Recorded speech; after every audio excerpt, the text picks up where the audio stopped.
Magandang araw po mga kapwa o guro. Welcome back po dito sa Learning Pal. I-share ko lang po itong katatapos na webinar na mayroong CPD units. Ito po yung ALS Webinar Series Part 2 na may theme na Coping with COVID in the ALS Setting, Psychological Impact and Resilience. Ngunit kahit natapos na po itong webinar, pwede pa rin po tayo humabol.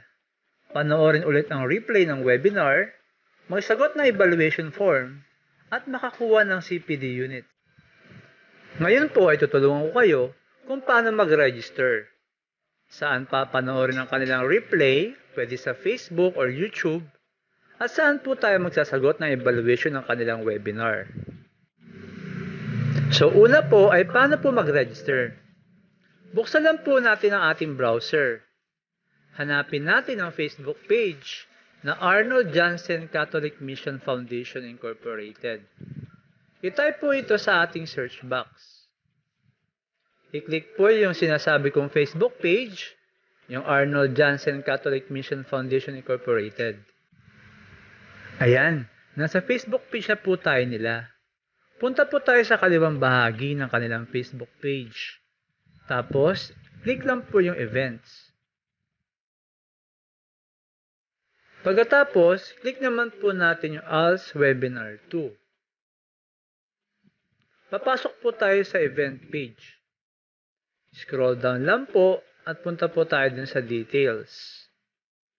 Tapos, click po natin yung pre-register form. Sa pre-registration form po, ilagay natin yung mga impormasyon na hinihingi po. Tapos, i-click natin yung submit. Ayan, naka-register na po tayo. Sunod po ay panoorin natin ang kanilang webinar. Balik po tayo sa kanilang Facebook page. Scroll down lang at hanapin ang kanilang webinar. I-click po natin yung image or yung video ng kanilang webinar at panoorin. Pwede din po sa YouTube. I-click po natin yung link na to para makapunta sa kanilang YouTube channel.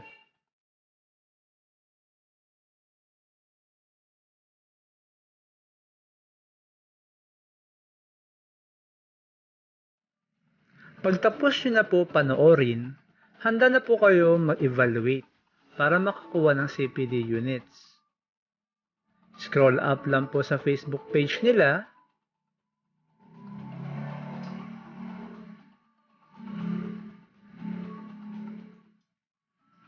Tapos sa pinakaunahan po, nandun po yung link kung saan tayo mag-evaluate. Meron pong pang may CPD units at meron lang din pong Certificate of Participation. Click lang po itong mga links at magsagot. Or pwede din pong i-scan yung QR code para makapasok dun sa link. Para mas lumaki, i-click po natin yung picture para mas makita po natin. At ito rin pong isa.